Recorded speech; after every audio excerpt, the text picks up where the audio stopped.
अस्सलाम वालेकुम। आज मैं आपके साथ एक ऐसी मज़ेदार, हाज़मेदार और मसालेदार चटपटी चटनी की रेसिपी शेयर करूँगी जो कि खाने में इतनी लज़ीज़ है। जब आप इसको खाने बैठेंगे तो आप एक की जगह 2-2 रोटी खा लेंगे और आपको सालन, गोश्त, सब्ज़ी किसी चीज़ की भी याद नहीं रहेगी। और इसको बनाना बेहद आसान है, मिनटों में बन के तैयार हो जाती है। इसके लिए आपको घंटों किचन में खड़े रहने की भी ज़रूरत नहीं है। तो चलिए सीख लेते हैं हमने इतनी मज़ेदार सी चटनी को किस तरह बनाया है। बिस्मिल्लाहिर्रहमानिर्रहीम। तो यहाँ पर हमें ये हाज़मेदार सी चटनी बनाने के लिए 1 मूली, 3 से 4 टमाटर, 4 से 5 हरी मिर्चें और 8 से 10 लहसुन के जवों की ज़रूरत है। जो लहसुन का फ्लेवर है ना, वो तो इस चटनी की जान है, लिहाजा आपने लहसुन का इस्तेमाल लाज़मी करना है, ठीक है? अब हमने टमाटरों को बीच में से कट कर लेना है और इनका जो एक हेड वाला पार्ट होता है उसको थोड़ा-सा रिमूव कर देंगे। और बाकी रही हरी मिर्चें, इनको भी बीच में से स्लिट कर देंगे ताकि जब अब इनको हम फ्राई करें तो ये फटे नहीं, ठीक है जी? आपने देखा कि मैंने मूली पत्तों के समेत ली है, तो आज की इस रेसिपी में हमने मूली के पत्तों का भी इस्तेमाल करना है। मूली के पत्तों के अंदर बहुत बड़ी मिकदार में विटामिन ए, सी और के पाया जाता है। इसमें आयरन और फाइबर पाया जाता है जो कि हमारे हाजमे को तेज़ करता है, हमारी इम्यूनिटी को बूस्ट करता है, ठीक है?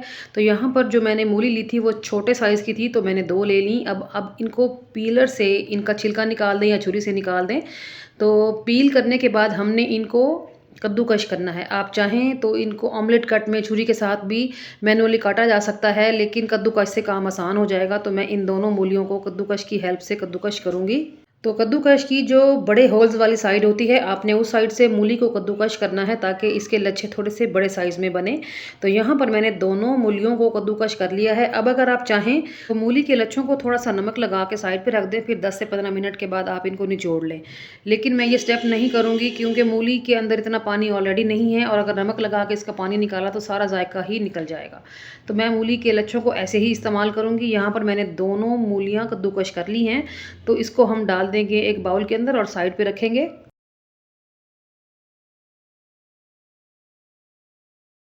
चलें जी, अब हम चलते हैं मूली के पत्तों को चॉप करेंगे। तो यहाँ पर मैंने 5 से 6 मूली के फ्रेश पत्ते लिए हैं, उनको अच्छे तरीके से धोने के बाद हमने बारीक-बारीक चॉप कर लेना है। मूली के पत्तों का बड़ा ही शानदार सा फ्लेवर होता है चटनी के अंदर, ये खाने में बहुत ही मज़ेदार लगते हैं। तो बस ये चॉप हो गए हैं, अब हम आगे चलेंगे। तो पैन रखा है मैंने चूल्हे के ऊपर और 2 से 3 टेबलस्पून के बराबर मैं इसमें शामिल करूँगी कुकिंग ऑयल।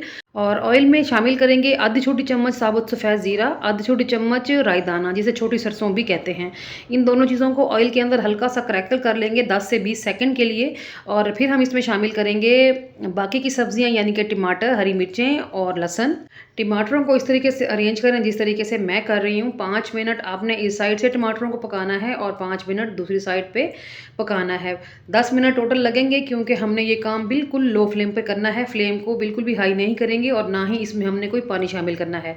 हमने इसको इसी के दम में ही पकाना है। तो 5 मिनट के बाद मैंने कवर हटाया है। आप देख सकते हैं टमाटर जो है एक साइड से काफ़ी सॉफ्ट हो गए हैं और पक भी गए हैं। अब हम इसकी साइड चेंज करके दूसरी साइड से भी इनको ऐसे ही पका लेंगे ताकि इनका छिलका जो है वो ईज़िली हम रिमूव कर सकें। तो थोड़ा-सा पका लेंगे दोबारा से कवर करके। तो 5 मिनट के बाद कवर हटाएँगे और ये देखें जी, यहाँ पर हमारे जो टमाटर हैं वो प्रॉपर पक चुके हैं और इन्होंने थोड़ा बहुत पानी भी छोड़ा है। दोनों साइडें इसकी अच्छे तरीके से पक गई हैं। और अब आपने क्या करना है, फ्लेम को ऑफ करके पैन को चूल्हे से उतार दें। अब आपने इन तमाम सब्जियों को पहले अच्छे तरीके से ठंडा होने देना है। उसके बाद आपने इन सब्जियों को या तो कूंडी डंडे में कूट लेना है या फिर मेरी तरह चॉपर का इस्तेमाल करते हुए हल्का-फुल्का सा चॉप कर लें। दरदरा सा पीसना है, बिल्कुल कीमा नहीं बनाना। तो यहाँ पर टमाटर और लहसुन वगैरह मैंने डाल दिए हैं चॉपर के अंदर और चॉपर को मैं सिर्फ 3 से 4 सेकंड ही चलाऊँगी, 1 से 2 बार। और हमारी जो सब्जियां हैं वो चॉप हो जाएंगी क्योंकि हमने मोटा-मोटा रखना है। ख़ास तौर पर लहसुन का बिल्कुल भी कीमा नहीं बनाना। लहसुन के चंक्स जब खाने में आते हैं तो बहुत अच्छे लगते हैं, खुशबू इनकी बहुत ज़बरदस्त लगती है। तो यहाँ पर आप देख सकते हो जी, हमने सब्जियों को चॉप कर लिया है। इसी तरीके से ही आपने सब्जियों को चॉप करना है, ठीक है? तो चलते हैं चॉपर के अंदर से ये तमाम चीज़ें किसी बाउल में शिफ्ट करेंगे। अब हमने इस चटनी के अंदर कुछ मज़ीद चीज़ें शामिल करनी हैं। सबसे पहले तो मूली के लच्छे हम डाल देंगे जो हमने कद्दूकश करके रखे हुए थे। ये देखें, इनके अंदर पानी नहीं है, इन्होंने पानी नहीं छोड़ा बिल्कुल भी। और साथ ही हम इसमें शामिल करेंगे मूली के पत्ते जिन्हें हमने बारीक-बारीक चॉप करके रखा हुआ था।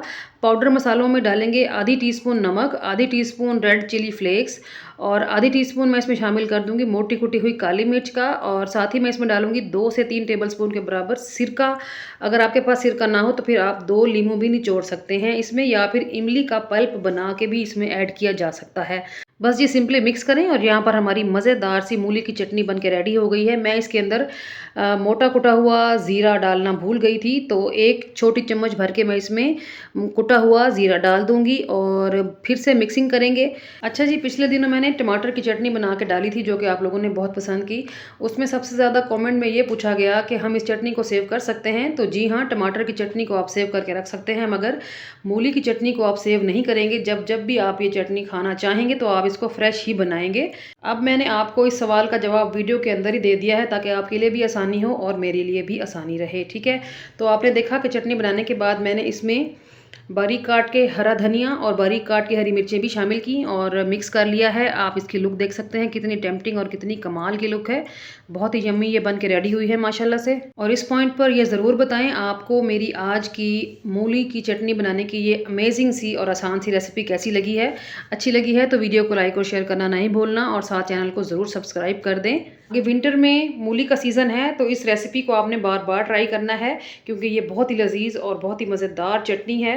बस आपसे एक ही रिक्वेस्ट है, जब भी आप इस रेसिपी को ट्राई करें ना, कमेंट बॉक्स में अपना फीडबैक लाजमी देना है और साथ ये भी बताना है कि आप लोगों ने मेरी इस रेसिपी को दुनिया के किस कोने से बैठ के देखा है, कौन सा शहर है, कौन सा मुल्क है, ताकि मैं आप सब लोगों का दिल की गहराइयों से शुक्रिया अदा कर सकूँ। तो चलती हूँ, ये थी मेरी आज की अमेजिंग और मज़ेदार सी रेसिपी। कल फिर मुलाकात होगी किसी और अमेजिंग और फ्रेश रेसिपी के साथ। तब तक अपना और अपने प्यारों का रखें ढेर सारा ख्याल, मुझे रखें दुआओं में याद। ओके जी, अल्लाह हाफिज़, थैंक्स फॉर वॉचिंग।